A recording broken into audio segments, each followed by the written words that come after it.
Hare Krishna devotees எல்லாருக்கும் வணக்கங்கள். நம்ம இன்னைக்கு பகவத்கீதை அப்படின்ற ஒரு உபனிஷத். அது ஆக்சுவலா மகாபாரதத்துல வருது. பகவான் சொன்ன உபதேசங்கள் அர்ஜுனருக்கு சொன்னது கிடையாது, நமக்கு. அர்ஜுனருக்கு ஒரு மாயத்திரை கொடுத்து அவங்களுக்கு சொல்லியிருக்காங்க. எதனால அர்ஜுனருக்கு சொன்னாங்க? அர்ஜுனன் ஏற்கனவே செல்ஃப் ரியலைஸ்டு பர்சன். ஆல்ரெடி அவங்க வந்து என்னது, டிவோட்டி, பகவானுக்கு ரொம்பவே சிறந்த பக்தர். அவங்க இருந்தாலும் அவங்களுக்கு ஒரு மாய திரையை போட்டு அந்த உபதேசங்களை நமக்கு கலிகாலத்துல மக்களுக்கு வந்து டிவோஷனல் சர்வீஸ் மேல அவ்வளவு இன்ட்ரெஸ்ட் இருக்காது, அது எப்படி செய்யணும்னு தெரியாது. அப்படின்ற ஒரு காரணத்தினால அர்ஜுனன் வழியா நமக்கு கொடுத்திருக்காங்க. அதை நம்ம தெரிஞ்சுக்கிறதுல ரொம்பவே பாக்கியம் பண்ணியிருக்கோம், புண்ணியம் பண்ணியிருக்கோம். இந்த ஜேர்னி 18 நாள் இன்னையிலேருந்து பகவத்கீதையில 18 அத்தியாயங்கள் உண்டு. ஒரு நாளும் ஒரு அத்தியாயங்களா நம்ம பார்க்க போறோம். 18 days இந்த கோர்ஸ் இருக்கு. இது லெவல் 1 தான். இதுக்கப்புறம் லெவல் 2, லெவல் 3 அந்த மாதிரி நிறைய இருக்கு. எல்லாத்துலயும் நீங்க எல்லாரும் பார்ட்டிசிபேட் பண்ணி நல்ல டிவோஷனல் சர்வீஸ்ல பகவானுக்கு பிடிச்ச மாதிரி வந்து பகவானை திருப்திப்படுத்தணும் அப்படின்றத பகவானுக்கு நம்ம பிரார்த்தனையா வச்சுக்கலாம். இன்னைக்கு என்ன அப்படின்னு பாத்தீங்கன்னா, ஃபர்ஸ்ட் சாப்டர் பார்க்க போறோம். 18 நாட்கள் பகவத்கீதை உண்மையுருவில் தெரிந்து கொள்ளுதல் அப்படின்றத பார்ப்போம். எல்லாரையும் நாங்க வெல்கம் பண்றோம். இப்போ பகவத்கீதை பாக்குறோம் அப்படின்னு தெரிஞ்சது. ஆனா இது வந்து யாரோட உபதேசங்கள் அடிப்படையில நம்ம பாக்குறோம் அப்படின்னு பாத்தீங்கன்னா, பிரபுபாதா. அவங்கதான் வந்து இஷ்கானோட ஃபவுண்டர் ஆச்சாரியர். இஷ்கா நிறுவனத்தின் நிறுவனர் ஆச்சாரியா தெய்வீக அருள் ஏசி பக்தி வேதாந்த சுவாமி பிரபுபத்தாவின் போதனைகளின் அடிப்படையில் பிரபுபாதாவோட போதனைகளின் அடிப்படையில் நம்ம வந்து இந்த பகவத்கீதைய நம்ம தெரிஞ்சுக்க போறோம். எப்பயுமே ஒரு புக்கை நம்ம படிக்கிறோம் அப்படின்னா ஆர்த்தர் தெரிஞ்சுப்போம் இல்லைங்களா? நம்ம யாரு, அவங்க கரெக்டா வந்து அத்தன்டிகேட்டடா அப்படின்றத நம்ம தெரிஞ்சுக்கிட்டு தான் எந்த ஒரு விஷயத்த செஞ்சாலுமே நம்ம வந்து அதை 100% கரெக்டா இருக்கா, பெர்ஃபெக்டா இருக்கான்றது தெரிஞ்சுட்டு தான் நம்ம பண்ணுவோம். அப்படின்னும் போது டிவோஷனல் சர்வீஸும் நம்ம அந்த மாதிரி தான் நம்ம வாழ்க்கையில கடைபிடிக்கணும். அதுல இன்னைக்கு நம்ம பகவத்கீதை நம்ம எல்லாம் படிக்கிறோம் அப்படின்னா அதுக்கு ஒரு மிகப்பெரிய காரணம் பிரபுபதா. அவங்க வந்து கிருஷ்ணா கான்சியஸ்னஸ் உலகம் ஃபுல்லா கொண்டு போய் சேர்த்து எல்லா கஷ்டப்படுற மக்களும் வந்து வெளியில வரணும், இந்த மிசரிஸ்ல இருந்து வெளியில வரணும் அப்படின்றதுக்காக அவங்க ஏற்படுத்தின விஷயம்தான் இஷ்கான் அப்படின்றது. அவங்களுக்கும் நம்மளோட வணக்கங்களை தெரிவிச்சுக்கலாம். இது பாத்தீங்க அப்படின்னா பிரபுபாதாவோட ஹிஸ்டரி. நேற்றுக்கே ஓரியன்டேஷன் அட்டன் பண்ணியிருந்தீங்கன்னா ஓரளவுக்கு தெரிஞ்சிருக்கும். என்ன அப்படின்னு பாத்தீங்கன்னா, பிரபுபாதாவோட பெயர் வந்து அபய்சரண். அவங்க அப்பா அம்மா வச்ச பேர் வந்து அபய்சரண். அவங்க வந்து கொல்கட்டால பிறந்தாங்க. அங்கேயேதான் படிப்பு எல்லாமே. வளர்ந்தது எல்லாமே அங்கதான். அப்போ சின்ன வயசுல இருந்து அவங்க டிவோஷனல் சர்வீஸ்ல ரொம்பவே ஈடுபாடு அதிகம். அப்போ வந்து அவங்க வந்து ஒரிசாவில பூரி ஜெகநாத் டெம்பிள்ல நடந்த ரத யாத்திரைய அவங்க பேரண்ட்ஸோட போய் பார்த்தாங்க. அதுல அவங்களுக்கு ரொம்பவே ஈர்ப்பு ஏற்பட்டுச்சு. நம்ம வீட்லயும் ரத யாத்திரை பண்ணணும் அப்படின்னு அவங்க பேரண்ட்ஸ் கிட்ட ரெக்வஸ்ட் பண்ணாங்க. அதனால அவங்க பேரண்ட்ஸும் வீட்டுல நெய்பர்ஸையும் ஃப்ரெண்ட்ஸையும் வச்சு ஒரு குட்டி ரத யாத்திரைய 5 வயசுல, பிரபுபதாவுக்கு அப்ப 5 வயசு, செஞ்சு கொடுத்தாங்க. அப்போ அவங்களுக்கு ரொம்ப சந்தோஷமா இருந்தது. அந்த ஒரு ஆர்வம், அந்த ஒரு பற்று. இப்ப பாத்தீங்கன்னா துருவ மகாராஜ், பிரகலாத் மகாராஜ் எல்லாருமே பாத்தீங்கன்னா சின்ன வயசுல வந்து பக்தியில வந்து ரொம்பவே முழுமையா ஈடுபட்டு இருப்பாங்க இல்லைங்களா? அது சின்ன வயசுல தெரிஞ்சிடும் டிவோஷனல் சர்வீஸ்ல இருக்கிறது.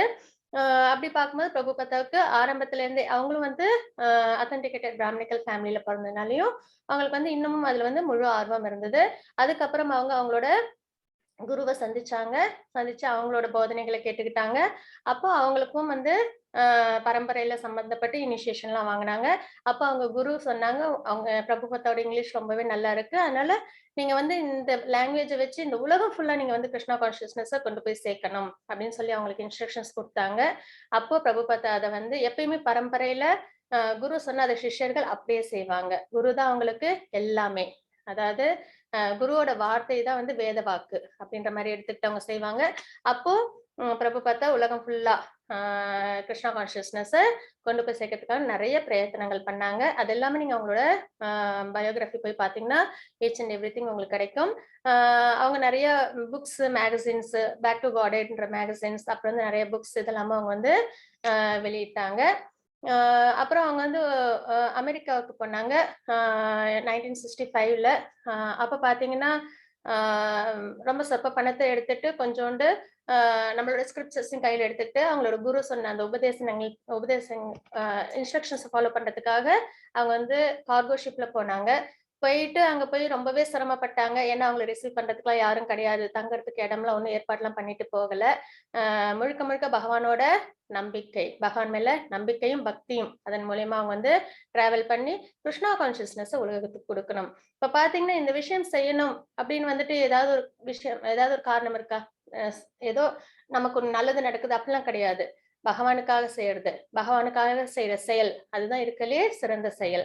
அப்ப இத போய் அங்க யாரும் அக்செப்ட் பண்ணிக்கல. ஏன்னா, அங்க நெறைய பேருக்கு கிருஷ்ணா அப்டின்னாலே, அவ்ளோ இதுவா தெரியாது இல்லைங்களா? பேர் தெரியும், கடவுள்ன்னு தெரியும்.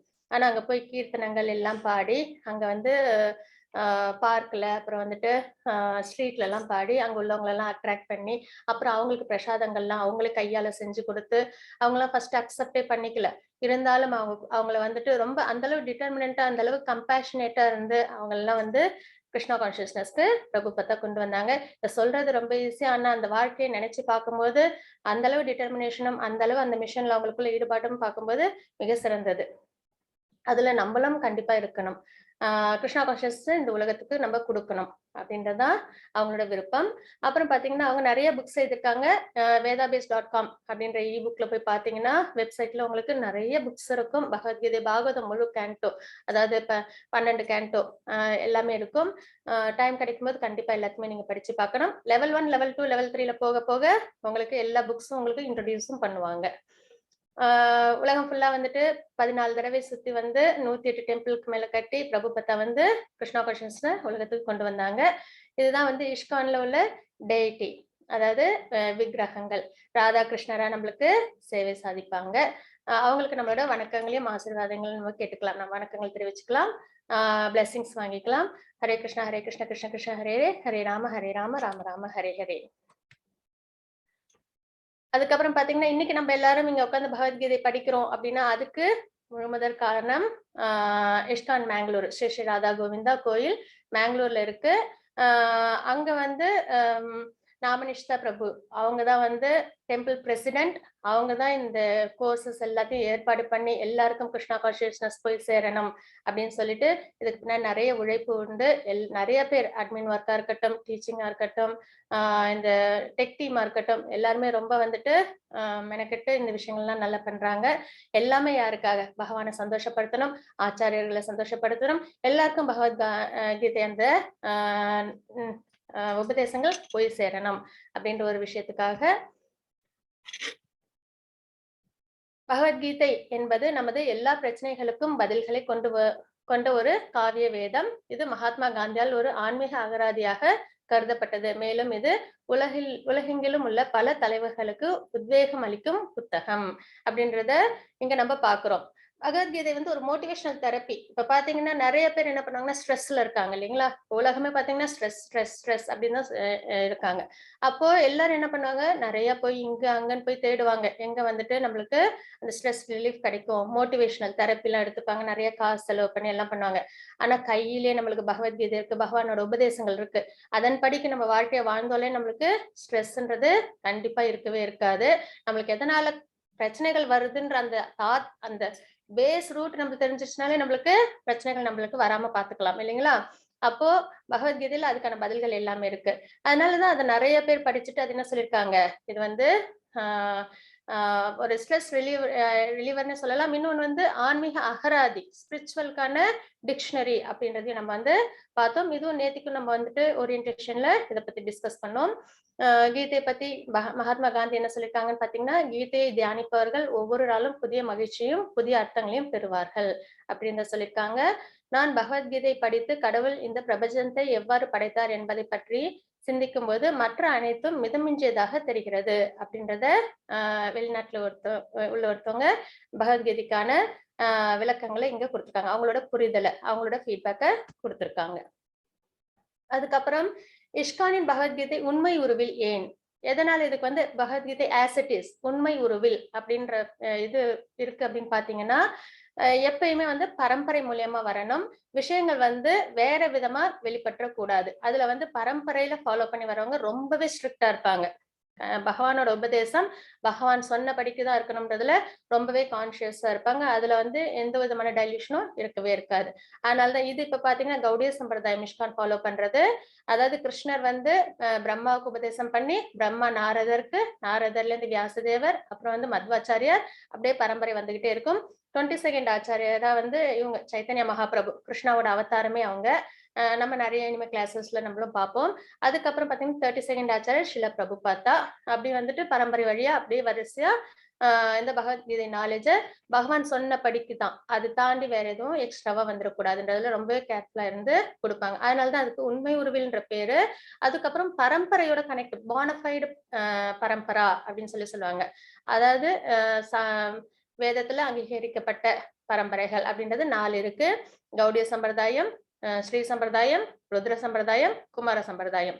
இந்த 4த்துல எந்த சம்பிரதாயத்தை ஃபாலோ பண்ணாலும் நம்ம கரெக்டான வழியில் நம்ம போயிட்டு இருக்கோம் அப்படின்றதான அர்த்தம். இஷ்கான் ஃபாலோ பண்றது கௌடிய சம்பிரதாயம். இதுக்கு என்ன இன்னொரு உதாரணம் பாத்தீங்கன்னா, உடைந்த கேபிள் மூலம் சார்ஜிங் செய்தால் அலைபேசி சேதமடைகிறது. சரியான தரவு பரிமாற்றத்திற்கு இதை பயன்படுத்த முடியாது. இது அனுப்புனருக்கும் பெறுநருக்கும் இடையிலான தொடர்பு இல்லாததால் ஏற்படுகிறது. இதேபோல் கிருஷ்ணாவின் செய்தி ஒழுக்கமான அடுத்தடுத்து சங்கிலி வழியாக வர வேண்டும். அதாவது என்னன்னா, நம்ம இப்போ கரெக்டா நம்ம வந்து ஒரு மொபைல் இருக்கட்டும், அதை சார்ஜ் பண்றோம் அப்படின்னா, அது கரெக்டா நம்ம வந்து சார்ஜ் பண்ணி நம்ம வச்சிருந்தாதான் அது வந்து என்னது நம்மளுக்கு கரெக்டா நம்மளுக்கு யூசேஜ் ஆகும். அதே நம்ம வேற சார்ஜரோ இல்ல உடைந்ததோ இருந்ததுன்னா அது என்ன ஆகாது, சார்ஜ் ஆகாது. நம்மளுக்கு அதனால என்ன ஆகும், நம்மளோட கம்யூனிகேஷனும் கரெக்டா ப்ராப்பரா நம்மளால கொடுக்க முடியாது இல்லைங்களா? அததான் இங்க சொல்லியிருக்காங்க. எப்பயுமே அது வந்து பரம்பரை வழியா வர்றதுதான் சிறந்தது அப்படின்றதுதான் இதுக்கான அர்த்தம். கீதை ஒரு பரந்த புத்தகம். கீதை முழுமையாக கீதையை முழுமையாக ஆய்வு செய்ய 1 வருடம் ஆகும். 18 நாட்களில் நம்மால் அதை செய்ய முடியாது. அதனால் கிருஷ்ணாவுக்கும் அர்ஜுனருக்கும் இடையிலான எண்ணங்களின் ஓட்டத்தில் கவனம் செலுத்துகின்றோம். குறிக்கோள் கீதை பற்றி ஆழமான ஆய்வுக்கு ஒருவரை தயாரித்தல். அதாவது இதுல 700 ஸ்லோகங்கள் இருக்கு. அதுக்கப்புறம் 18 சாப்டர்ஸ் இருக்கு. ஒரு நாளைக்கு ஒரு சாப்டர் நம்ம பார்க்க போறோம். ஒரு நாள்லயே 1 மணி நேரத்திலேயே நம்மளால அந்த ஒரு சாப்டர் முழுசா நம்மளால தெரிஞ்சுக்க முடியுமானா கண்டிப்பா அவ்வளவு ஈஸியா நம்மளால தெரிஞ்சுக்க முடியாது. முக்கியமான ஸ்லோகங்கள் அந்த சாப்டர்ல இருந்து எடுத்து அதன் மூலமா நம்ம வந்து ஒரு சில முக்கியமான கருத்துக்களை தான் நம்மளால பகிர்ந்துக்க முடியும். அர்ஜுனருக்கும் கிருஷ்ணருக்குமான அந்த சம்பாஷணை தான் பகவத்கீதைன்றது. அப்ப இந்த 18 டேஸ்ல நம்ம முக்கியமான விஷயங்களை தெரிஞ்சுக்கிட்டதுக்கு அப்புறம் அதனால நம்மளோட குறிக்கோள் என்ன அப்படின்னு பாத்தீங்கன்னா, இன்னும் ஆழமா அந்த கருத்துக்களை நம்ம வந்து தெரிஞ்சுக்கணும் அப்படின்றதுக்கு ஒருத்தவங்களை கொண்டு வர்றதுதான். ஏன் அப்படின்னா இதுவுமே பாருங்களேன், அதாவது வந்து டிவோஷனல் சர்வீஸ்ல இவ்வளவு பெர்ஃபெக்ட்டா இப்படிதான் இருக்கணும் அதெல்லாம் புரியறதுக்காகவும், அதுக்கப்புறம் ஆழ்ந்து இதை தெரிஞ்சுக்கிட்டதுக்கு அப்புறம் நம்மளுக்கு என்ன இதனால நம்மளுக்கு கிடைக்கும், எதனால நம்ம வந்து இந்த ஆழ்ந்து இந்த பகவத்கீதையை படிக்கணும் அப்படின்னு பாத்தீங்கன்னா, நம்மளோட துன்பங்கள் எல்லாம் நம்மளை விட்டு போகிறதுக்காக, நம்மளோட சந்தேகங்கள் எல்லாம் நம்மளை விட்டு போகிறதுக்காக, நம்ம வாழ்க்கையை எப்படி வாழணும் அப்படின்றத தெரிஞ்சுக்கிறதுக்காக, பகவானுக்கு நம்ம எப்படி டிவோஷனல் சர்வீஸ் பண்ணணும், இது எல்லாருமே ஒரு ஹியூமனா நம்ம எல்லாரும் கண்டிப்பா தெரிஞ்சுக்க வேண்டிய ஒரு விஷயம். அதுக்கான ஒரு முதற் படிதான் இந்த 18 டேஸ் கோர்ஸ். பகவத்கீதையின் மனநிலை.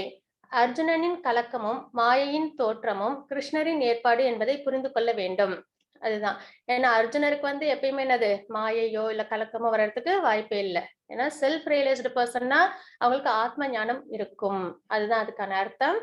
ஆனா வந்து இது வந்து அர்ஜுனருக்கு ஏன் குழப்பம் ஏற்பட்டது அப்படின்னு பார்த்தோம்னா, அர்ஜுனருக்கு குழப்பமும் கலக்கமும் ஏற்படாவிட்டால் அவரை மீட்பதற்காக கிருஷ்ணர் பகவத்கீதையை பேச வேண்டிய அவசியம் இல்லை. இப்ப அர்ஜுனர் வந்து தெளிவா இருக்காங்க, ஆத்ம ஞானத்தோட அப்படியே இருந்தாங்கன்னா அவங்க பகவத்கீதையை வந்து கிருஷ்ணர் கிட்ட வந்து அவங்க வந்து எதுவுமே கேட்கவே மாட்டாங்க இல்லைங்களா?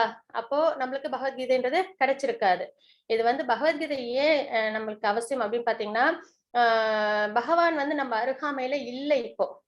அதாவது திரேதாயுகத்துல இருந்த மாதிரியோ ராமரா இருந்தாங்க, துவாபர யுகத்துல கிருஷ்ணரா இருந்தாங்க. ஆனா கலிகாலத்துல இப்ப பகவானை நம்மளால பார்க்க முடியுமானா கண்டிப்பா கிடையாது. அதுவே நம்மளுக்கு ஒரு மிகப்பெரிய இதுதான் இல்லைங்களா, லாஸ்.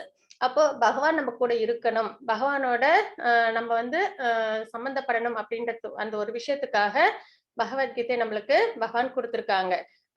அப்போ அதனால என்ன ஆகும்? இப்ப யாராவது நம்மகிட்ட கேட்பாங்க இல்லைங்களா? நீங்க பகவான்கிட்ட பேசியிருக்கீங்களா? பகவான பார்த்திருக்கீங்களா? அப்படின்னு கேட்டா, ஆமான்னு சொல்லலாம் நம்ப. ஏன்னா பகவத்கீதையில பகவான் பேசியிருக்காங்க அர்ஜுனர் கிட்ட. அந்த வார்த்தைகள் எல்லாம் அர்ஜுனருக்காக கிடையாது, நமக்காக சொன்னது. அப்ப அதையே நம்ம வந்து சொல்லலாம். பகவான் என்கிட்ட பேசியிருக்காங்கன்னு. யாருக்காவது ஏதாவது கஷ்டம் வந்ததுன்னா பகவத்கீதை எடுத்து அத வந்து நம்ம படிச்சோம் அப்படின்னாலே, நம்மளுக்கு அந்த கஷ்டத்தோட காரணம் புரிஞ்சு நம்மளுக்கு ஒரு மன அமைதியும் ஏற்படும். இதெல்லாம் வந்து படிக்க படிக்க இந்த அனுபவங்கள்லாம் கண்டிப்பா கிடைக்கும். அதனால வந்துட்டு, அ இப்போ கலிகாலத்துல பகவான் நம்ம கூட அ நிதர்சனமா ராமர் மாரியோ, கிருஷ்ணர் மாரியோ இல்ல. ஆனா எதன் மூலியமா இருக்காங்கன்னா, பகவத்கீதை மூலியமா நம்ம கூட இருக்காங்க. அப்படின்றத நம்ம இங்க புரிஞ்சுக்கணும். பகவத்கீதையை முதலில் கேட்பவர் அர்ஜுனர் என்றாலும், அது அனைவரின் நலனுக்காகவே, நம்மளோட நலனுக்காக. இப்ப வந்து ரூல்ஸே இல்ல, தெரியாது. நான் இப்ப ரோட்ல வண்டி ஓட்டுறேன், எனக்கு ரூல்ஸே தெரியாது அப்படின்னா, எப்படியோ ஓட்டி போய் ஃபைன் வாங்குவோம். இல்லன்னா ஏதாவது ஆ கஷ்டம் ஏற்பட்டுரும் இல்லைங்களா?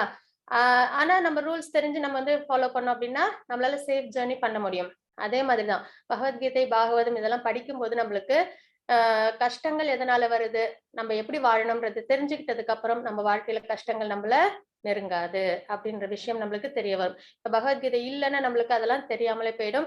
ஏன் இல்லன்னு ஏன் சொல்லணும்? இப்ப பார்த்தீங்கன்னா, நெறைய பேர் பகவத்கீதையோட நாலேட்ஜ்லாம் இல்லாம தான் இருக்காங்க இல்லைங்களா? அதுல இன்ட்ரெஸ்ட்டே இருக்காது. அது ஏதோ பகவான் வந்து அர்ஜுனருக்கு சொன்னது நமக்கு என்ன? நமக்கும் அதுக்கும் சம்மந்தம் இல்ல அப்டின்ற மாரிலாம் இருப்பாங்க. ஆனா அது அப்டி கிடையாது. அந்த மாரி இருந்தா அவங்களுக்கு அது வந்து என்னது புரிதலை ஏற்படுத்தாது. அப்ப அவங்க வாழ்க்கையில ஒரு துன்பம் வரும்போது ரொம்ப வெக்ஸ் ஆயிடுவாங்க. அதே வந்து பகவத்கீதை நாலேட்ஜ் இருக்கும்போது தெரிஞ்சிடும். இதனால நம்மளுக்கு வந்து வாழ்க்கையில கஷ்டமா இருக்கு. நம்ம இனிமே இப்படி இருக்கணும் அப்படின்றது தெரிஞ்சிடும். அப்ப அந்த விஷயங்கள்லாம் நம்மளுக்கு குடுக்கறதுக்காக தான் பகவான் வந்து அர்ஜுனருக்கு பகவத்கீதைய உபதேசம் பண்ணாங்க. அர்ஜுனரின் தீர்க்கமற்ற தன்மை. கிருஷ்ணர் இரு படைகளுக்கு நடுவில் தேரை ஓட்டினார். குருட்சேத்திர போரில் போராட அர்ஜுனன் சிரமப்பட்டார். அவர் ஸ்ரீ கிருஷ்ணாவிடம் சரணடைந்தார். இதன் விளைவாக இந்த பகவத்கீதை பேசப்பட்டது. பகவத்கீதை எப்ப உபதேசம் பகவான் பண்ணாங்க?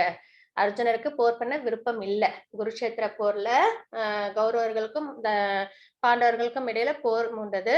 அப்போ வந்து அர்ஜுனருக்கு போர் பண்றதுக்கு விருப்பம் இல்ல. ஏன் அப்படின்னு பார்த்தோம்னா, அங்க எய்த்தாப்ல இருக்கிறதெல்லாம் யாரு? அவங்களோட தாத்தா. அப்புறம் பீஷ்மர் இருக்காங்க. அப்புறம் அவங்களோட குரு துரோணாச்சாரியர் இருக்காங்க. ஏன்னா துரோணாச்சாரியர் வந்து பாண்டவர்களுக்கு அவ்ளோ வந்து என்னது, ஆ பிடிக்கும் இல்லைங்களா? அர்ஜுனர் தான் வந்து சிறந்த வில்லாளி ஆகணும்னு சொல்லிட்டு அவங்க நெறைய விஷயங்கள்லாம் அர்ஜுனருக்கு பண்ணியிருக்காங்க. அப்படின்னும்போது இவங்க எல்லாம் எய்த்தாப்ல இருக்காங்க. அவங்கள எல்லாம் நான் வந்துட்டு போர்ல வந்து கொல்லணுமா? அப்படின்னு சொல்லிட்டு அ அர்ஜுனருக்கு என்ன ஆயிடும்? மனசு வந்து கவலையாயிடும். அதனால நான் போர் பண்ண மாட்டேன் அப்படின்னு சொல்லி சொல்லுவாங்க. அப்போதான் வந்து பகவான் வந்து பேச ஆரம்பிப்பாங்க. பகவத்கீதை நம்மளுக்கு குடுத்திருக்காங்க. கீதா மகாத்மியம். ஹரி பகவத்கீதையின் உபதேசங்களை முறையாக பின்பற்றுபவன் வாழ்வில் எல்லாவித துயரங்களிலிருந்தும், ஏக்கத்திலிருந்தும் விடுபட முடியும். இந்த உபதேசங்கள்லாம் எனக்கு புரிஞ்சிடுச்சு அப்படின்னு சொல்லிட்டு, அ இது அர்த்தம் பண்றது அவ்வளோ உகந்தது கிடையாது. இத நம்ம வாழ்க்கையில கொண்டு வரணும். அதுவரைக்கும் நம்ம கேட்டுக்கிட்டே இருக்கணும். அதாவது இந்த உபதேசம் வந்து நம்ம மனசுல பதிய பதிய தான் அது நம்ம வாழ்க்கையில நம்மளுக்கு அ வரும். முறையா நம்மளால வாழ முடியும். அந்த உபதேசங்கள கேட்டு. இல்ல எனக்கு கர்ம யோகம்னா என்னன்னு தெரியும். ஞான யோகம்னா என்ன தெரியும். பக்தி யோகம்னா என்ன தெரியும் அப்படின்னு சொல்லிட்டு அண்டர்ஸ்டாண்ட் பண்ணிட்டு விட்டுறதுன்றது அவ்வளவு உசித்தம் கிடையாது. இந்த உபதேசங்கள் ஒண்ணு ஒண்ணு நம்ம வாழ்க்கையில நம்மளோட மனசுல ஆழமா பதிஞ்சு அத நம்ம வாழ்க்கையில கடைபிடிக்கணும். அந்த அளவுக்கு நம்ம வந்து பகவத்கீதைய ஆழ்ந்து படிக்கணும். அதனால அது எப்படி நம்மளுக்கு நடக்கும் அப்படின்னு பார்த்தீங்கன்னா, திரும்ப திரும்ப கேட்டுக்கிட்டே இருக்கணும். பகவத்கீதையோட நம்மள சம்மந்தப்படுத்திக்கிட்டே இருக்கணும். பாகவதத்தோட நம்மள சம்மந்தப்படுத்திட்டே இருக்கணும். அப்ப பகவானோட நம்மளுக்கு சம்பந்தம் ஏற்பட்டுக்கிட்டே இருக்கும். அதனால நம்ம கிட்ட உள்ள பாபங்கள் போயிட்டு நம்மளுக்கு பியூரிஃபிகேஷன் கிடைக்கும். அதனால நம்மளுக்கு ஆத்ம ஞானம் கிடைக்கும். அப்படின்றத நம்மளால புரிஞ்சுக்க முடியும். பகவத்கீதையின் உபதேசங்களை முறையாக பின்பற்றுபவன் வாழ்வில் எல்லாவித துயரங்களில் இருந்தும், ஏக்கத்தில் இருந்தும் விடுபட முடியும். அப்படின்றத கீதா மகாத்மியத்துல நம்ம பார்க்கிறோம். அதுக்கப்புறம் இவ்வாழ்வில் பயம் முழுவதிலிருந்தும் விடுபட்டு அவன் மறுவாழ்வில் ஆன்மீக வாழ்வை அடைகின்றான். இங்க நம்மளுக்கு பயம் இருக்கும் இல்லைங்களா? ஒரு ஒரு நிமிஷமும் என்னது நம்மளுக்கு அன்சர்டனிட்டி நெறைய உண்டு. அப்போ இங்க உள்ள அந்த பயம்லாம் விடுபட்டுட்டு நம்ம ஆன்மீக வாழ்வுல எப்படி இருக்கும்? நம்மளுக்கு எந்த பயமும் இருக்காது. ஏன்னா அது நித்தியமானது. அதுல வந்து சோகம் அப்படின்றதே இருக்காது. இங்க நம்மளுக்கு பார்த்தீங்கன்னா, சந்தோஷமும், துக்கமும் கலந்த வாழ்க்கையா தான் எல்லாருக்குமே அமையும். இல்லைங்களா? ஆனா ஆன்மீக வாழ்க்கைன்றதுல துக்கமே இருக்காது, வெறும் சந்தோஷம் மட்டுமே தான் இருக்கும். அது எப்படி சொல்லலாம்னா, ஒரு அப்பா அம்மாவோட அரவணைப்புல ஒரு குழந்தை இருக்கும்போது எதை பத்தியும் கவலைப்படாது. ஏன்னா அப்பா அம்மா தன்னை நல்லா பாத்துக்கிறாங்க, நமக்கு வந்துட்டு அவங்களுக்கு அன்பு கொடுத்தா போதும் அப்படின்ற ஒரு தாத்பரியம். அந்த தாத்பரியத்துல நம்ம பகவானோட நம்ம வந்து இருந்தோம் அப்படின்னா நம்மளுக்கு எந்த விதமான கஷ்டங்களும் நம்மள நெருங்காது. ஆனா ஒழுக்கம், கிருஷ்ண பக்தியில ஒழுக்கம் ரொம்பவே முக்கியம். அந்த உபதேசங்களும் பகவான் இதுல கொடுத்திருப்பாங்க. அதன்படிக்கு தர்ம வழியில சாஸ்திரத்தை பின்பற்றி நம்ம வந்து வாழ்க்கையை வாழும்போது பகவானுக்கு என்னது, நம்ம நம்ம மேல வந்து பரிபூர்ணமான அன்பு ஏற்படும். இப்ப குழந்தைங்களே இருக்காங்க, தப்பு செய்யறாங்கன்னா நம்ம என்ன பண்ணுவோம், கண்டிப்போம் இல்லைங்களா? அதனால நம்மளுக்கு அவங்களுக்கு பிடிக்காதுன்னு அர்த்தம் கிடையாது. அப்பதான் அவங்க அதை செய்ய மாட்டாங்கன்றதுனால. அதனாலதான் நம்ம செய்யற பாவங்களுக்கான தண்டனைகள் கிடைக்குது. ஆனா நம்ம திரும்பி பகவானே நம்ம அதுக்காக பிளேம் பண்ணுவோம்.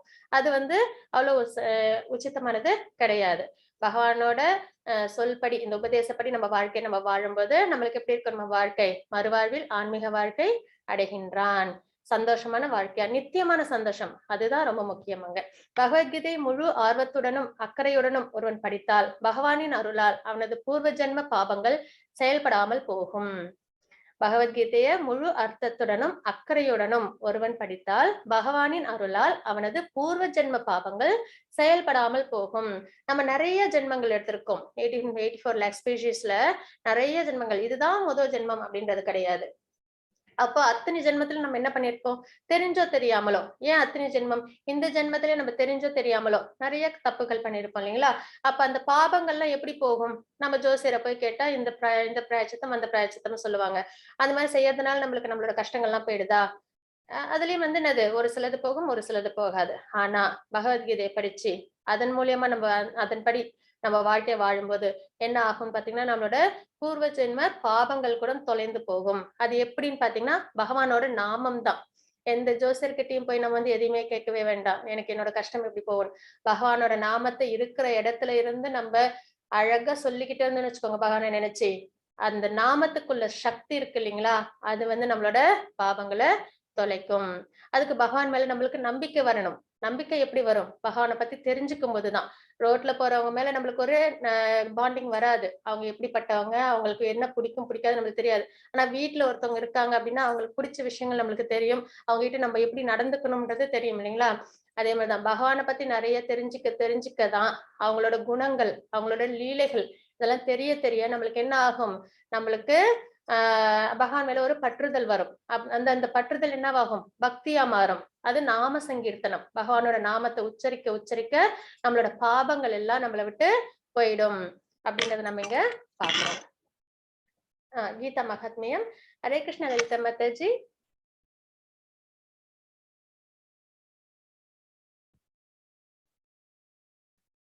லலிதா மாதாஜி.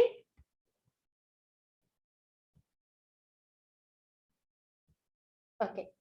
सर्वोपनिषतो गावो दोक्ता गोपालनन्दन पार्थो वस्तसुधीर्भोक्ता दुक्तं गीतामृतं महत्. हरे कृष्णा सर्वोपनिषदो गावो दोक्ता गोपालनन्दन पार्थो वत्ससुधीर भोक्ता दुक्तं गीतामृतं महत्. हरे कृष्ण माताजी. தேங்க்யூ மாதாஜி. ஹரே கிருஷ்ணா. எல்லா உபனிஷத்துகளின் சாரமான கீதா உபனிஷத் என்று அழைக்கப்படும் பகவத்கீதை பசுவை போன்றது. அதாவது உபனிஷத்து 108, அதுல ஒண்ணு பகவத்கீதை. சரிங்களா? அது எப்படின்னு பார்த்தோம்னா, அது எப்படி நம்ம பார்க்கணும்னு பாத்தீங்கன்னா, எல்லா சாஸ்திரத்தோட எல்லாம் சேர்ந்து ஒரு பசுவா இருந்தா எப்படி இருக்கும், அந்த மாதிரி எல்லாம் ஞானமும் சேர்ந்த ஒரு பசு, சரிங்களா, என்று அழைக்கப்படும் பகவத்கீதை பசுவை போன்றது. இடையர் குல சிறுவனாக புகழ்பெற்று விளங்கும் பகவான் கிருஷ்ணரால் கறக்கப்படுகிறது. அர்ஜுனன் கன்று போன்றவன். அறிவு சான்றவரும் தூய பக்தர்களும் பகவத்கீதை என்னும் அமிர்த பாலை குடிக்க வேண்டியவர்கள். அதாவது பகவத்கீதைன்றது பசு மாடு போலவும், கிருஷ்ணர் வந்து பால் கறக்குறவங்க இடையர் இல்லைங்களா? கிருஷ்ணாவதாரத்திலேயே பகவான் எப்படி இருந்தாங்க, இடையரா தான் இருந்தாங்க. அதுக்கப்புறம் அர்ஜுனர் தான் கன்று மாதிரி. ஏன்னா பசு வந்து கன்றை பார்க்கும்போது என்ன பண்ணும், பால் நல்லா சுரக்கும். யார் இந்த பாலை குடிக்க வேண்டியங்கன்னா அறிவு சான்றவரும், அதாவது வைஸ் பர்சன். அதுக்கப்புறம் தூய பக்தர்கள், பகவானுக்கான டிவோட்டிஸ், அவங்களும் இந்த பகவத்கீதைய புரிஞ்சுக்க வேண்டியவங்க, அதாவது இந்த பாலை குடிக்க வேண்டியவர்கள், பகவத்கீதை என்னும் அமிர்தத்தை எடுத்துக்க வேண்டியவங்க அப்படின்றத நம்ம கீதா மகாத்மியத்திலிருந்து தெரிஞ்சுக்கிறோம்.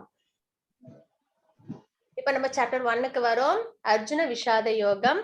அர்ஜுன விஷாத யோகம் அப்படின்னா என்னன்னா, அர்ஜுனர் கவலை, விஷாதம்னா கவலை. அர்ஜுனனோட கவலை பத்தி நம்ம இந்த சாப்டர்ல பார்க்க போறோம். இதுதான் பேஸ் பகவத்கீதைக்கு. அர்ஜுனர் எதனால கவலைப்பட்டாரோ அதே மாதிரிதான் நம்மளுக்கும் எல்லாருக்கும் கவலைகள் இருக்கு இல்லைங்களா? அப்ப அந்த கவலைகள், அர்ஜுனருக்கான கவலைகள் நம்மளோட கவலைகள். அப்போ பகவத்கீதை சொல்லி அர்ஜுனனை கவலையிலேருந்து மீட்டு அவங்கள வந்து செல்ஃப் ரியலைஸ்டு பர்சனா பகவான் கொண்டு வராங்க இல்லைங்களா? அதே மாதிரி நம்மளுக்கும் பகவத்கீதை படிச்சு முடிச்சதுக்கு அப்புறம் என்ன ஆகணும், அந்த செல்ஃப் ரியலைசேஷன் நமக்கும் கிடைக்கணும், நம்ம கவலைகளும் நம்மளை விட்டு போயிடணும். சரிங்களா? இது வந்து ஃபர்ஸ்ட் சாப்டர் அர்ஜுன விஷாத யோகம். அர்ஜுனனின் கவலை, விஷாதம்ன்றது கவலை, அது என்னன்றதை நம்ம பார்க்கலாம். அதுக்கு முன்னாடி நம்ம பிரேயர் சொல்லிடலாம். ஓம் அஜ்ஞானதிமிராந்தஸ்ய ஞானாஞ்சனசலாகயா சக்ஷரோன்மிலிதம் येन तस्मै श्रीगुरुवे नमः.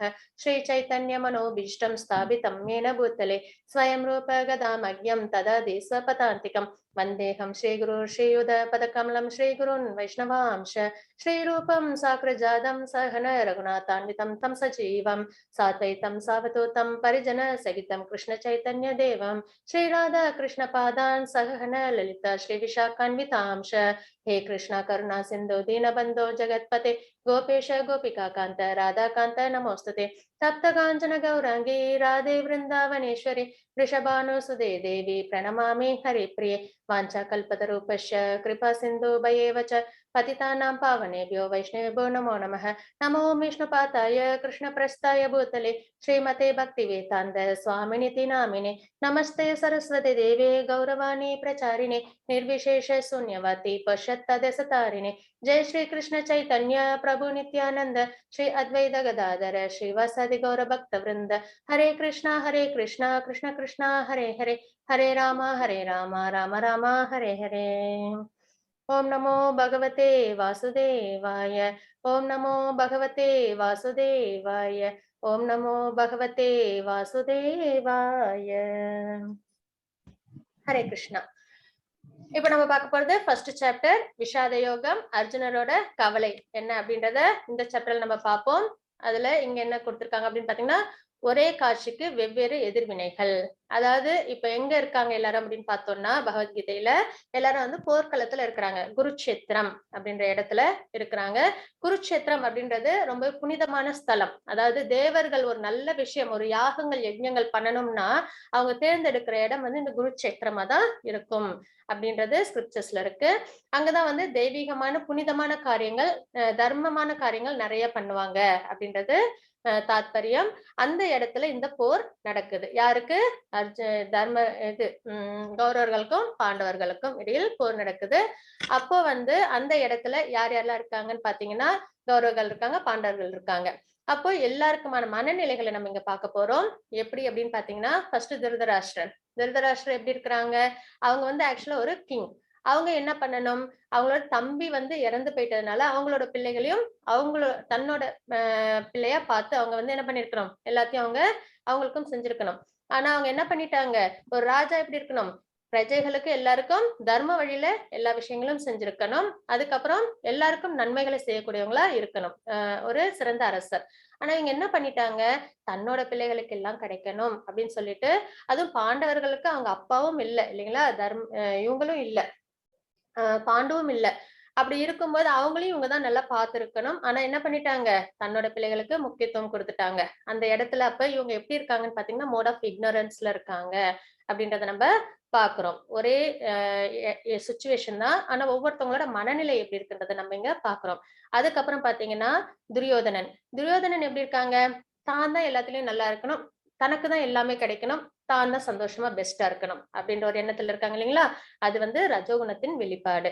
அர்ஜுனன் எப்படி இருக்காங்க அப்படின்னு பாத்தீங்கன்னா, மோட் ஆஃப் குட்னஸ்ல இருக்காங்க, கம்பேஷன். அவங்களுக்கு போர்க்களத்துல வந்த அப்புறம் அவங்களுக்கு மனம் முழுக்க கருணையினால என்ன ஆயிடுச்சு, கவலை ஆயிடுச்சு. கருணையினால கவலை ஆயிடுச்சு.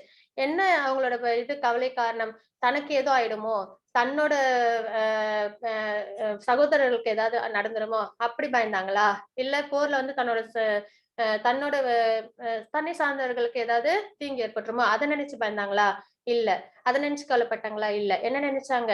எய்தாப்புல இருக்கிறவங்களும் என்னது அவங்களோட ரிலேட்டிவ்ஸ், ஃப்ரெண்ட்ஸ் ஈவன் யாரையும் சேர்த்து கவலைப்பட்டாங்க. ஆம், திருதராஷ்டிரோட பிள்ளைகளான துரியோதனன் அவங்கள எல்லாருமே நினைச்சவங்க கஷ்டப்பட்டாங்க. ஏன்னா அவங்க இல்லாம என்னது போர்ல வந்து கஷ்டப்பட போறாங்களே அப்படின்னு சொல்லிட்டு. இது தாண்டி நிறைய வீரர்கள்லாம் இருக்காங்க. அவங்களும் அவங்களோட வாழ்க்கைய வந்து இழந்துருவாங்களே. இப்படிப்பட்ட ஒரு போர் தேவையா? அதுவும் ஒரு நாடு கிடைக்கிறதுக்காக இந்த மாரி ஒரு பெரிய போர் பண்ணி அதுக்கப்புறம் எனக்கு இந்த நாடு வந்து கிடைக்கணுமா? கிங்டம் கிடைக்கணுமா? அப்படின்னு சொல்லிட்டு அவங்களுக்கு ஒரே வருத்தம். அதுலயும் பீஷ்மர், துரோணர்லாம் வேற அங்க இருக்காங்க. அவங்கலாம் யாரு? அர்ஜுனருக்கு ரொம்பவே என்னது அன்ப குடுத்து அவங்க வந்து என்ன பண்ணாங்க? ரொம்ப அ அ அஃபெக்ஷனேட்டடா இருந்தாங்க இல்லைங்களா? துரோணர்லாம் சொல்லவே முடியாது. நெறைய விஷயங்கள் அர்ஜுனருக்காக அவங்க செஞ்சிருக்காங்க. அது மாரி பீஷ்மரும் ரொம்பவே பாண்டவர்கள் மேல பரிவோட இருந்தாங்க. அப்ப அவங்களெல்லாம் எதிர்த்து நான் போர் பண்ணணுமா? அவங்க உயிருக்கெல்லாம் ஆபத்து வருமே! அப்படின்னு சொல்லிட்டு அவங்க என்ன பண்றாங்க? கவலைப்படுறாங்க. இதுதான் நேச்சர். இதே மாரி தான் நம்மளும் ஒரு ஒரு சிச்சுவேஷன்லயும் என்னது இந்த முக்குணங்கள் நம்மள வந்து தாக்கும். அதுல நம்ம எந்த குணத்துல இருக்கணும்னா, மோட் ஆஃப் குட்னஸ்ல இருக்கறது தான் சிறந்தது. தர்ம வழியில இருக்காங்க. யாரு? அர்ஜுனர். இவங்க வந்து கொஞ்சம் சுயநலம். அவங்கள பத்தி மட்டும் யோசிக்கிறாங்க. இவங்க வந்து என்ன பண்ணிட்டாங்க? தர்மப்படி இருக்கணும். யாருக்கு? பாண்டவர்களுக்கு ராஜ்யத்த குடுக்கணும். அதையும் குடுக்கல. தன்னோட பிள்ளைகள் மேல அவங்களுக்கு அதீதமான பாசத்தினால என்ன பண்ணிட்டாங்க? அதர்மத்த பண்ணிட்டாங்க. அப்ப இவங்க என்னது? மோட் ஆஃப் இக்னரன்ட்ல இருக்காங்க. அப்ப இந்த 3 நிலையில நம்மளும் பார்த்தீங்கன்னா, ஒரு ஒரு சிச்சுவேஷனும் வாழ்க்கைய நம்ம வந்து அ அ பயணம் பண்ணும்போது, இந்த மாரி தான் நம்மளுக்கு ஒரு ஒரு இடத்துலயும் நம்மளுக்கு வரும். அப்ப நம்ம என்ன பண்ணணும்? ரஜோகுணம் இருக்கும்போது நம்ம அத நம்ம கிட்டேருந்து ஒதுக்கிடணும். தமோகுணத்துல எண்ணங்கள் வந்தா அதையும் நம்ம கிட்டேருந்து ஒதுக்கிடணும். அப்ப நம்ம எப்படி இருக்கணும்? கம்பேஷனேட்டா இருக்கணும். அப்படின்றத நம்ம இங்க பார்க்கிறோம். அதாவது தர்ம வழியில நம்மளோட சிந்தனைகள் இருக்கணும் அப்படின்றத தெரிஞ்சுக்கிறோம். ஹரே கிருஷ்ண மாதாஜி. ஸ்லோகம் நம்பர் 1. हरे कृष्णा। ओम श्री परमात्मने नमः। श्रीमद् भगवद गीता अथ प्रथमोऽध्यायः। धृतराष्ट्र उवाच धर्मक्षेत्रे कुरुक्षेत्रे समवेतायुयुत्सवः मामका पाण्डवाश्चैव किमकुर्वत सञ्जय। हरे कृष्णा। ஹரே கிருஷ்ண மாதாஜி. திருதராஷ்டிரர் கூறினார், புண்ணிய யாத்திரை தலமான குருட்சேத்திரத்தில் போர் புரிய விருப்பம் கொண்டு ஒன்று கூடிய பிறகு என் மகன்களும் பாண்டுவின் புதல்வரும் என்ன செய்தனர் சஞ்சயனே. அதாவது இதுவும் தாத்பரியம் தெரியும் இல்லைங்களா? திருதராஷ்டிரருக்கு என்னது கண் பார்வை கிடையாது. சஞ்சயன் தான் என்ன பண்றாங்க? அவங்களுக்கு அங்க நடக்கிறது எல்லாத்தையும் லைவ் கமெண்ட்ரி கொடுத்துட்டு இருக்காங்க. யார் அவங்களுக்கு அந்த திருஷ்டி, அந்த ஞான திருஷ்டி கொடுத்தாங்க அப்படின்னு பாத்தீங்கன்னா, வியாசதேவர் அவங்களுக்கு கொடுத்தாங்க. போர்க்களத்துல என்ன நடக்குதுன்றத பார்த்துட்டு அப்படியே திருதராஷ்டிரருக்கு சொல்றதுதான் சஞ்சய். சஞ்சயர் யாரு அப்படின்னு கேட்டீங்கன்னா, திருதராஷ்டிரருக்கு தேரோட்டியும் அப்புறம் வந்து ஆலோசகர். அவங்களுக்கு நிறைய ஆலோசனைகள் கொடுக்கிற இடத்துலயும் அவங்க வந்து இருந்தாங்க. சிறந்த நண்பர் திருதராஷ்டிரருக்கு. அவங்க ஒரு நண்பரும் கூட. அப்ப அவங்க வந்து அவங்க கிட்ட கேக்குறாங்க திருதராஷ்டிரர். அதாவது இந்த புனிதமான தலம் குருஷேத்திரம்ன்றது புனிதமான தலம். அங்க வந்து போர் புரியணும்ன்ற எண்ணத்தோட வந்திருக்கிற என் மகன்களும், அதாவது அங்கேயே வந்து என்ன ஆயிடுச்சு, அவங்க வந்து தன்னோட குழந்தைங்களுக்கு இம்பார்ட்டன்ஸ் கொடுக்குறாங்க. பாண்டுவின் புதல்வரும் அப்படின்ற மாதிரி கேக்குறாங்க இல்லைங்களா? அதுதான் வந்து இங்க வந்து நம்ம பாக்குறோம். என்ன செய்கிறார்கள் அப்படின்றத சஞ்சயன் கிட்ட திருதராஷ்டிரர் கேக்குறாங்க. இப்ப இந்த இடத்துல பார்த்தோம் அப்படின்னு பாத்தீங்கன்னா, பால் இருக்கு இல்லைங்களா? அந்த பால் வந்து அதுல வந்து லேசா கொஞ்சம் சிட்ரிக்கான விஷயம் ஏதாவது, புளிப்பான பதார்த்தம் ஏதாவது கலந்தோன்னா அது என்ன ஆயிடுது? பிரிஞ்சிடுது. பால் தனியாவும் அந்த இது தனியாவும் பிரிஞ்சிடும் இல்லைங்களா? அதுக்கப்புறம் அதுல இருந்து நம்ம வந்து என்ன பண்ணிடுறோம்? பன்னீர் பிரிச்சு நம்ம வந்து ஸ்வீட் செய்யறோம். அதே மாதிரிதான் எல்லாம் ஒரே ஃபேமிலி. ஆனா யாரோட அந்த ஒரு சின்ன அந்த சிட்ரிக் ஆசிட், அந்த புளிப்பு பதார்த்தம் பால்ல கலக்கிற மாதிரி திருதராஷ்டிரா அவங்களோட அந்த ஒரு சுயநலமான ஒரு எண்ணம் இருக்கு இல்லைங்களா? தன்னோட குழந்தைகள், பாண்டுவோட குழந்தைகள் அப்படின்னு பிரிச்சு பாக்குறாங்க இல்லைங்களா? அதனால என்ன ஆயிடுது? குடும்பம் பிரிஞ்சிடுது. அதுலயும் இல்லாம என்ன பண்ணிடுறாங்க அவங்க? அந்த தன்னோட பிள்ளைங்கள் மட்டும் கிங்டம் என்ஜாய் பண்ணணும். பாண்டவர்களை பிரிச்சுட்டு தன்னோட பிள்ளைகள் ராஜ்யத்தை ஆளணும், அவங்களுக்கு எல்லா நன்மைகளும் நடக்கணும் அப்படின்ற மாதிரி அவங்க யோசிக்கிறாங்க இல்லைங்களா? அதுதான் தர்மக்ஷேத்ரே மாமகா பாண்டவ கிம் அகுர்வத அப்படின்ற இடத்துல நம்ம பாக்குறோம். ஹரே கிருஷ்ண மாதாஜி. 1.3. हरे कृष्णा। पश्यतां पाण्डुपुत्राणाम् आचार्य महतीं चमूं व्यूढां द्रुपदपुत्रेण तव शिष्येण धीमता। ஹரே கிருஷ்ணா. ஹரே கிருஷ்ண மாதாஜி. என் ஆசிரியரே, இதோ பாண்டுவின் மகன்களின் பெரிய படையை உங்கள் புத்திசாலித்தனமான சீடனான துருபதாவின் மகனால் திறமையாக ஏற்பாடு செய்யப்பட்டுள்ளது. இது பாத்தீங்கன்னா துரியோதனனோட மனநிலை. அவங்க வந்து என்ன சொல்றாங்க, துரோணாச்சாரியர்கிட்ட போயிட்டு சொல்றாங்க, உங்களோட சீடன் துருபதன் அவங்களால பாண்டவர்களோட சேனையை பாருங்க எவ்வளவு வந்து திறமையா ஏற்பாடு பண்ணிருக்காங்கன்னு பாத்துக்கிட்டீங்களா அப்படின்னு சொல்றாங்க. இதுல பாத்தீங்கன்னா அந்த அவங்களோட மன வெளிப்பாடு தெரியும். அதாவது துரோணாச்சாரியருக்கு தெரியும் துருபதனாலதான் அவங்களுக்கு வந்து என்னது மரணம் ஏற்படும்னு தெரியும் இல்லைங்களா. அப்படிதான் அந்த ஸ்டோரி வரும். அவங்களோட ஃப்ரெண்டு அவங்க வந்து யாகம் பண்ணுவாங்க, தனக்கு ஒரு பையன் பிறக்கணும், அவங்களால வந்து துரோணாச்சாரியர் வந்து மரணம் அடையணும் அப்படின்னு சொல்லிட்டு இது யாகம் பண்ணுவாங்க. அதுல அந்த யாகத்துல இருந்து வந்தவங்க தான் திரௌபதியும் துருபதனும். அப்போ அந்த துருபதனை யாருகிட்டயே போய் வந்துட்டு போர்க்கலை எல்லாம் கத்துக்க செய்வாங்க அப்படின்னு பாத்தீங்கன்னா துரோணாச்சாரியார்ட்ட தான் அவங்க வந்து அனுப்புவாங்க. அப்ப துரோணரும் என்ன பண்ணுவாங்க, தனக்கு இவங்களாலதான் உயிருக்கு ஆபத்துன்னு தெரிஞ்சாலும் அவங்க என்ன பண்றாங்க, முழு மனது அந்த காலத்துல அப்படிதான். அதாவது வந்துட்டு தன்னோட டியூட்டியை வந்து எந்த ஒரு பாகுபாடும் இல்லாம எல்லாருக்கும் வந்து அவங்க வந்து செஞ்சுக்கிட்டே இருப்பாங்க. அவங்களுக்கும் துருபதனுக்கும் என்ன பண்றாங்க, துரோணாச்சாரியர் எல்லா கலைகளையும் சொல்லி கொடுக்குறாங்க. அதை இங்க வந்து துரியோதனன் வந்து சொல்றாங்க, நீங்க அன்னைக்கு சொல்லி கொடுத்தீங்களே இன்னைக்கு பாருங்க, அதனால இவங்க எவ்வளவு நல்லா திறமையா வந்து அவங்களோட ஆர்மியை வந்து வச்சிருக்கிறாங்கன்னு பாருங்க. ஆனால் நம்ம வந்துட்டு இன்னும் நல்லா நம்ம ஜாக்கிரதையா இருக்கணும் அப்படின்ற அந்த ஒரு எண்ணத்துல அவங்க வந்து சொல்றாங்க. என் ஆசிரியரே, இதோ பாண்டுவின் மகன்களின் பெரிய படையை உங்கள் புத்திசாலித்தனமான சீடரான துருபதாவின் மகனால் திருஷ்டத்யுமன் மகனால் திறமையாக ஏற்பாடு செய்யப்பட்டுள்ளது. அதாவது துருபதனோட பையன் திருஷ்டத்யுமன் அவங்களால ஏற்பாடு செய்யப்பட்டிருக்கு அப்படின்றத இங்க துரியோதனன் சொல்றாங்க. ஹரே கிருஷ்ண மாதாஜி. 1.19 படி. சகோஷாதார்தராஷ்டிராணாம் ஹிருதயானி வ்யதாரயத் ந பஸ்ஸ ப்ருத்வீம் சைவ துமுலோ அப்னுயுநாதயன். ஹரே கிருஷ்ணா. ஹரே கிருஷ்ண மாதாஜி. பல்வேறு சங்கொலிகளின் முழக்கம் பேரொலியாக எழுந்தது. பூமியும் வானமும் நடுங்குமாறு எதிரொலிக்க திருதராஷ்டிரின் மகன்களுடைய இதயங்கள் சிதறி போயின.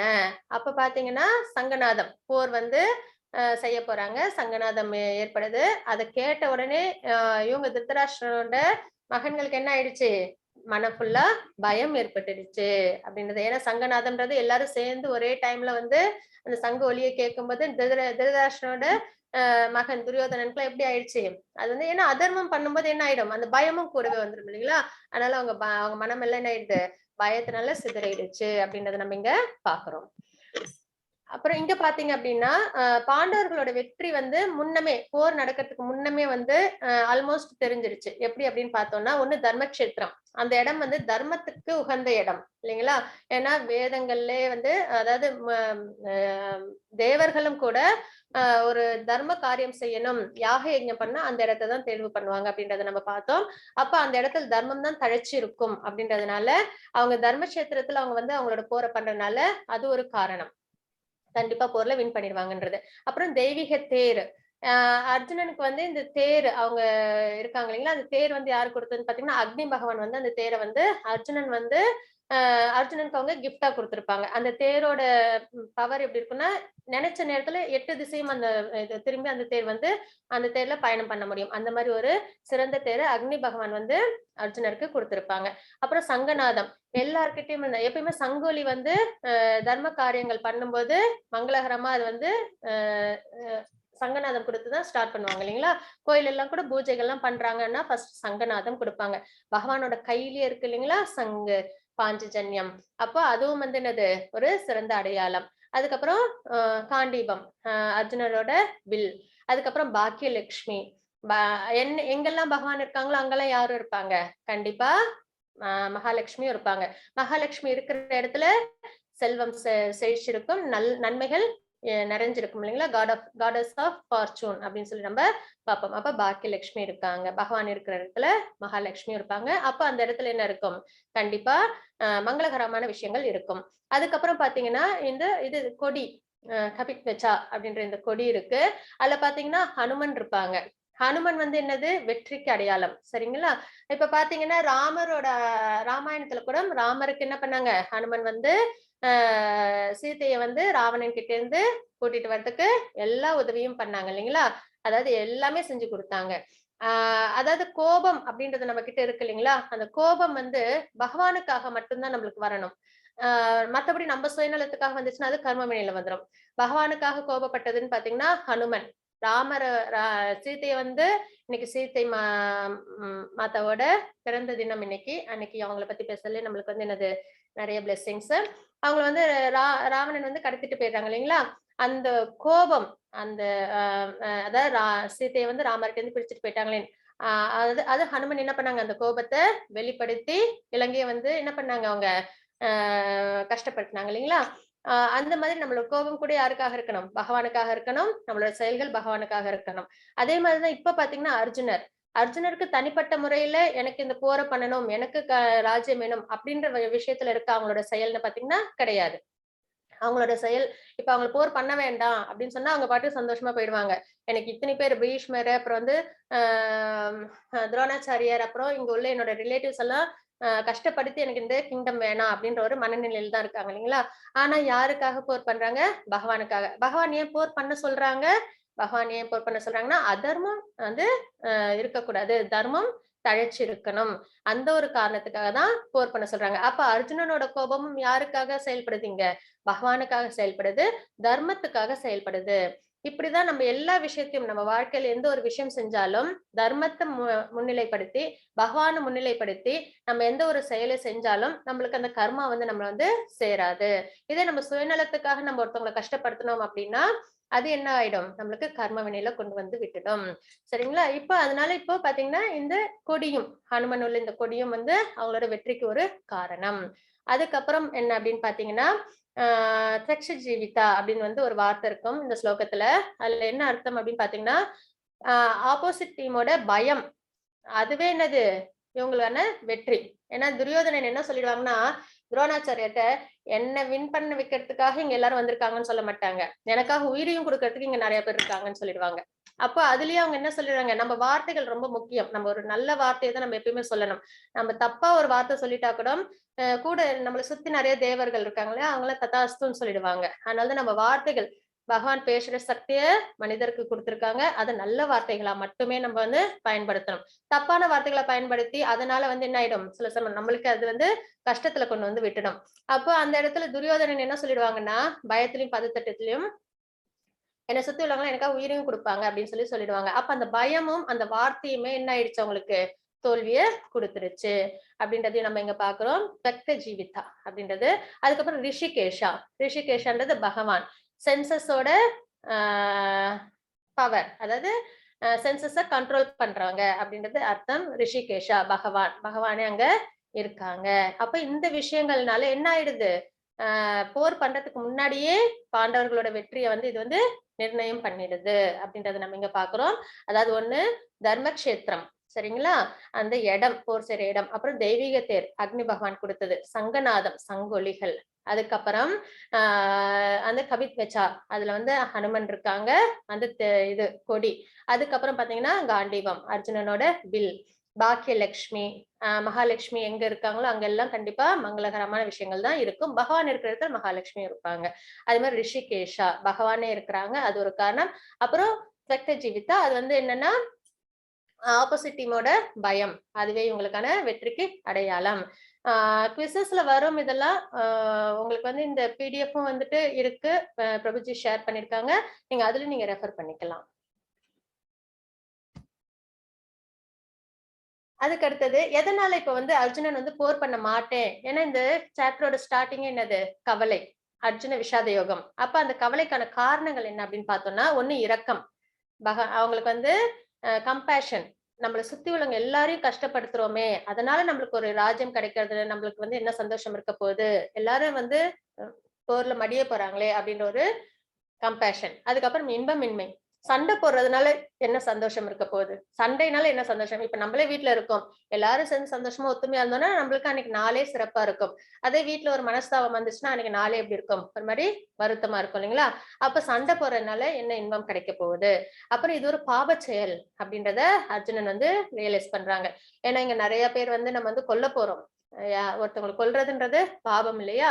அதனால இது வந்து பாபச் செயல் அப்படின்றத அவங்க யோசிக்கிறாங்க. அதுக்கப்புறம் குடும்ப பாரம்பரியம் வந்து கெட்டு போயிடுமே. அதாவது இந்த போர்ல நெறைய பேரு, அதாவது அப்பா ஸ்தானத்துல இருக்கிறவங்க, அண்ணன் ஸ்தானத்துல இருக்கிறவங்க, இல்லைன்னா மகன் ஸ்தானத்துல இருக்கிறவங்கலாம் வந்திருப்பாங்க. அப்ப அவங்களுக்கெல்லாம் உயிரிழப்பு ஏற்பட்டுச்சுன்னா, அவங்களோட குடும்ப பாரம்பரியம் கெட்டு போயிடுமே. முன்னோர்களுக்கு குடுக்குற அந்த திதிகள்லாம் குடுக்க முடியாது. பசங்களுக்கு அவங்களோட கிட்ஸுக்குலாம் அதாவது இப்ப அப்பாவா இருந்தாங்கன்னா, அவங்களோட கிட்ஸுக்குலாம் அவங்க அந்த சாஸ்திரத்த சொல்லிக் குடுத்து பக்குவமா வளர்க்க முடியாது. அப்ப குடும்ப பாரம்பரியம் போயிடுமே அப்படின்றதுக்காக ஒரு பயம். அதுக்கப்புறம் இருமனம். டெசிஷன் எடுக்க முடியல. எது சரி, எது தப்பு அப்படின்றது தெரியாம அவங்க மனம் வந்து கலங்கி இருக்காங்க. இப்ப நமக்குமே பாத்தீங்கன்னா, நெறைய விஷயத்துல இருமனம் தான். எது சரி, எது தப்புன்னு தெரியாததா நம்ம வந்து என்ன பண்ணிடுவோம்? சில சமயம் தப்பான விஷயங்களும், சில சமயம் சரியான விஷயங்களும் நம்ம செய்யறோம். அப்ப இருமனம் இருக்கும்போது நம்ம என்ன பண்ணணும் அப்படின்னு பாத்தீங்கன்னா, அந்த இடத்துல யார் நம்மளுக்கு நன்மைகள குடுக்குறாங்களோ, நம்மளுக்கு நல்வழி காட்டுறாங்களோ, அவங்க கிட்ட நம்ம சரணம் அடையணும். அவங்கள நம்ம கேட்கணும். அப்படின்றது தான் இங்க கான்செப்ட். இப்ப பாத்தீங்கன்னா, அர்ஜுனருக்கு இரு மனம் இருக்கு. போர் பண்ணலாமா? வேணாமா? அவங்க யார கேட்கறாங்க? பகவான கேட்கறாங்க. பகவான கேட்கும்போது, பகவான் வந்து சிலவங்க வந்து என்ன சொல்லுவாங்க, நமக்கு புடிச்ச மாரி பேசுவாங்க. அப்படி இருக்கக்கூடாது. எது சரியோ அததான் வந்துட்டு நமக்கு சொல்றவங்களா இருக்கணும். அதுல அவங்களுக்கு அந்த ஞானமும் இருக்கணும். அந்த மாரி உள்ளவங்க கிட்ட தான் நம்ம போய் சரணம் அடையணும். அப்போ யாருக்கு அர்ஜுனர் சரணம் அடையறாங்க? நம்மளுக்கு நல்ல கைட் பண்றவங்க, நம்மள வாழ்க்கைக்கு புடிச்சத செய்றவங்கள விட, நம்மளுக்கு நல்லத செய்றவங்க தான் சிறந்தவங்க இல்லைங்களா? அப்போ அந்த மாரி யாரு வந்து அர்ஜுனருக்கு ஹெல்ப் செய்ய முடியும்? பகவான் தான் செய்ய முடியும். நமக்கும் பகவான் தான் செய்ய முடியும். அப்ப அவங்க கிட்ட சரணம் அடையறாங்க இல்லைங்களா? அப்ப இருமனம். இப்ப இந்த காரணங்கள்லாம் தான் வந்து அர்ஜுனருக்கு என்ன ஆயிடுது?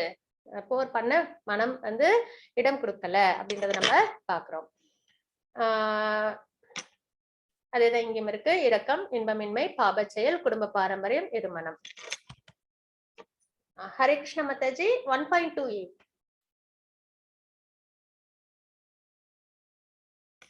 லலிதா மாதாஜி. हरे कृष्णा। हरे कृष्ण माताजी. अर्जुन उवाच दृष्ट्वेमं स्वजनं कृष्ण युयुत्सुं समुपस्थितम् सीदन्ति मम गात्राणि मुखं च परिशुष्यति। हरे कृष्णा। ஹரே கிருஷ்ண மாதாஜி. அர்ஜுனன் கூறினார், இது வந்து இந்த ஸ்லோகம் எதை வந்து குறிக்குதுன்னு பாத்தீங்கன்னா இரக்கம். இப்ப நம்ம 5 விஷயங்கள் பார்த்தோம் இல்லைங்களா? அதுக்கான ஸ்லோகங்கள் நம்ம இங்க வரிசையா பார்த்துட்டு வரோம். இதுல வந்து இரக்க குணத்தை குறிக்கிற ஸ்லோகம். அர்ஜுனன் கூறினார், எனதன்பு கிருஷ்ணரே, போரிடும் உணர்வுடன் என் முன் கூடியுள்ள எனது நண்பர்களையும் உறவினர்களையும் கண்டு என் உடல் அங்கங்கள் நடுங்கி வாய் உலர்வதை உணர்கின்றேன். எல்லாரும் இருக்கிறதெல்லாம் அவங்களோட உறவினர்கள், நண்பர்கள். அதாவது தாத்தா, இது ஆசிரியர், அதுக்கப்புறம் வந்து அவங்களோட பிரதர்ஸ் எல்லாம் இருக்காங்க. அதுக்கப்புறம் அவங்களுக்கு இன்னும் நிறைய தாய் வழி உறவு, தந்தை வழி உறவு, அந்த மாதிரிலாம் வந்து என்னது நண்பர்கள், இப்படி எல்லாருமே இருக்காங்க. இவங்க எல்லாரையும் பார்க்கும்போது எனக்கு என்ன ஆயிடுது? பயமா இருக்கு, உடல் நடுங்குது, வாய் உலர்வதை என்னால் உணர முடிகிறது அப்படின்றத இங்க அர்ஜுனர் சொல்றாங்க. அதனால என்னது இரக்கம், அவங்களுக்கு எல்லாம் கஷ்டத்தை கொடுக்குறோமே அப்படின்ற ஒரு இரக்க குணம். हरे कृष्ण माताजी 1.31. हरे कृष्णा। न च शक्नोम्यवस्थातुं भ्रमतीव च मे मनः।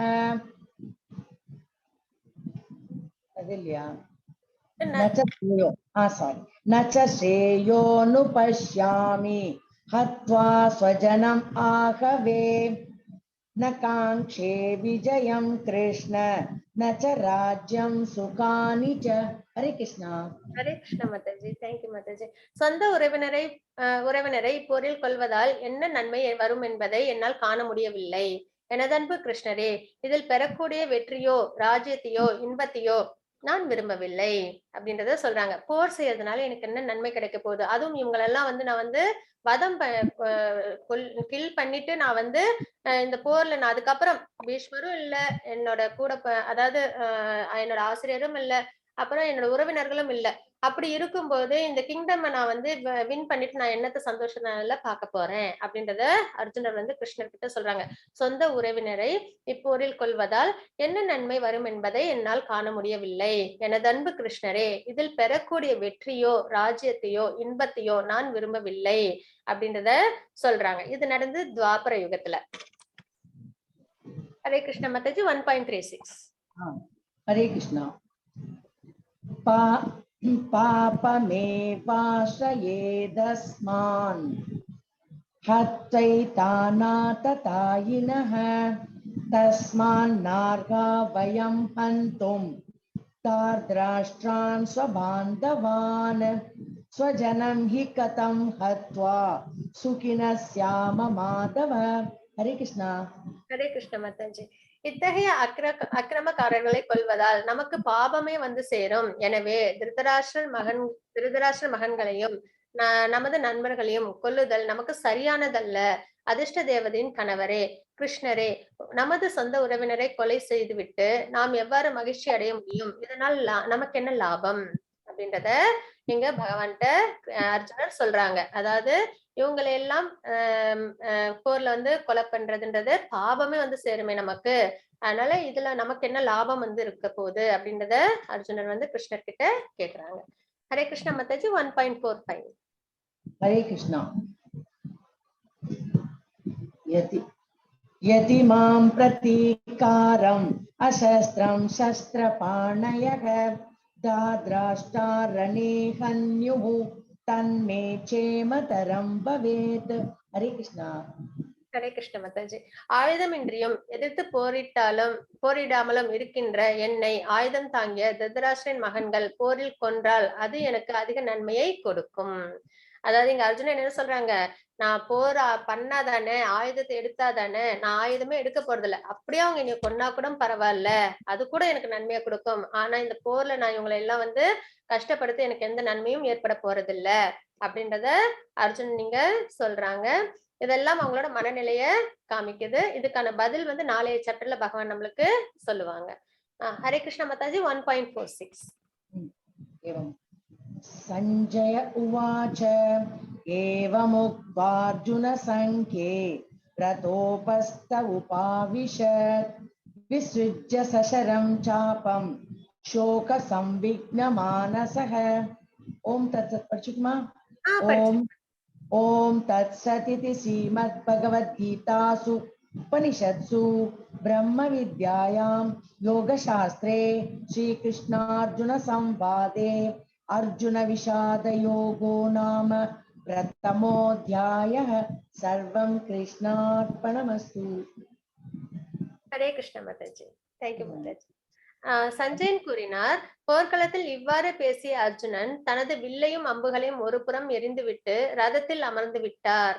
அவரது மனம் சோகத்தால் மூழ்கியுள்ளது. சஞ்சயன் வந்து திருதராஷ்டிரர்கிட்ட சொல்லிட்டு இருக்காங்க, இந்த மாதிரிலாம் அர்ஜுனன் வந்து பேசினதுக்கு அப்புறம் வில்லையும் அம்பையும் தேர்தட்டுல வச்சுட்டு என்ன பண்ணிட்டாங்க, அவங்களும் அமர்ந்துட்டாங்க தேர்தட்டுல.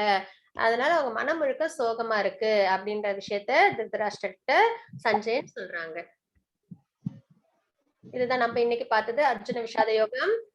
என்ன அப்படின்னு பார்த்தோம்னா திருதராஷ்டிரர் விசாரணை. திருதராஷ்டிரர் கேக்குறாங்க, அது வந்து நம்ம ஸ்லோகம் நம்பர் 1ல பார்த்தோம். கிம் அக்குர்வத சஞ்சய அப்படின்ற வார்த்தையை நம்ம அதுல இருந்து எடுத்துக்கலாம். துரியோதனனின் பயம், அது வந்து நம்ம ஸ்லோகம் 1.2 to 1.11 இதுல வந்து அது ஃபுல்லா அதுதான் வரும். அதுல ஒரு வார்த்தை நம்ம எடுத்துக்கணும் பாத்தீங்கன்னா மகதீம் சமம் அப்படின்றது மூலியமா நம்ம எடுத்துக்கலாம். சங்குகள் முழங்குதல், அது வந்து 1.12 to 1.19. ஹிருதயானி வியதாரயத் என்ற ஒரு வார்த்தையின் மூலியமா நம்ம அர்த்தத்தை எடுத்துக்கலாம். அர்ஜுனனின் கவனிப்பு, அது வந்து 1.20 to 27ல வரும். இது எல்லாமே கவர் பண்ணதுல அதுல முக்கியமான ஸ்லோகங்கள் நம்ம பார்த்தோம். அதுல முக்கியமான வார்த்தைகள் உங்களுக்கு இங்க கொடுத்திருக்காங்க. காண்டீவம்